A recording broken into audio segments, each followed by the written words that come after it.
Жительница Якутска пыталась продать газовую плиту по объявлению, но стала жертвой мошенников. По словам 28-летней местной жительницы, она разместила объявление, и на следующий день ей позвонил мужчина. Звонивший представился сотрудником комиссионного магазина техники и сказал, что готов купить плиту. После продолжительного разговора неизвестный убедил женщину сообщить номер банковской карты для перечисления оплаты. На телефон потерпевшей пришло СМС-сообщение с кодом, который по просьбе звонившего жертва также продиктовала. В результате с ее счета украли около 50 тысяч рублей. В общем, все мои аргументы они очень хорошо закрывали, и я им продиктовала номер карты. Затем он сказал, что придет смс с кодом, и этот код тоже я должна сказать. Я не обратила внимания, там было русскими буквами английскими буквами на русский лад написано, и продиктовала номер. Потом они подключились к моему и сняли оттуда все деньги. Следователи начали проверку по размещенной в интернете видеозаписи с избиением пожилого мужчины. На записи группа молодых людей избивает беззащитного мужчину в районе аэропорта в Якутске. Пользователи сообщают, что злоумышленники – школьники.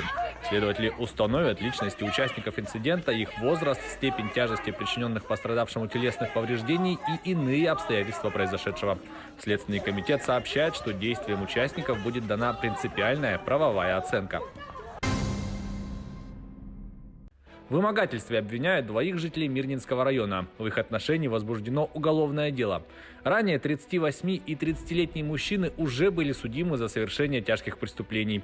На этот раз, сами придумав предлог, они вымогали у 41-летнего жителя поселка Чернышевский 45 тысяч рублей. Злоумышленники применяли насилие и угрожали расправой своей жертве. На данный момент старшего подозреваемого заключили под стражу, в то время как в отношении младшего подельника избрана мера пресечения в виде подписки о невыезде. Им грозит до 7 лет лишения свободы. В Рязани мужчину задержали за попытку убийства троих, в том числе ребенка. Благодаря помощи медиков потерпевшие выжили. По горячим следам были установлены обстоятельства преступления и личность подозреваемого. Им оказался житель Московской области 1995 года рождения. По данным следствия, в ночь на 16 сентября подозреваемый, ранее познакомившийся с рязанкой по интернету и проживавший у нее в квартире последние несколько дней, множество раз ударил ножом 26-летнюю девушку, ее 5-летнего ребенка и 69-летнего мужчину. После этого злоумышленник скрылся с места происшествия. Сейчас расследование продолжается. Редкий для средиземноморского побережья шторм Ианос, обрушившийся в пятницу на острова Кефалония, Итака и Закинф, а затем и на южную и центральную часть Греции, превратил в огромное озеро один из крупнейших равнинных регионов страны. Местные жители по пояс в грязной воде спасали овец, оказавшихся в ловушке на затопленных фермах. Сильнее всего пострадали города Кардица, Фарсала и прилегающие к ним территории.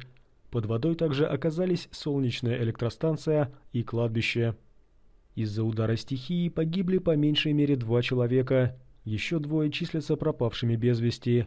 В городе Музаки, вышедшая из берегов река Памисос, частично разрушила здание местного медицинского центра и размыла километры автодорог.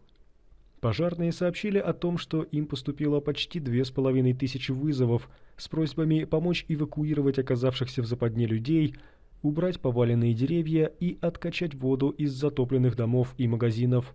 Железнодорожное сообщение между Афинами и Салониками прервано. Это была рубрика «Чрезвычайные происшествия». Выпуск подготовил Юрий Осипов. Берегите себя и до встречи в эфире.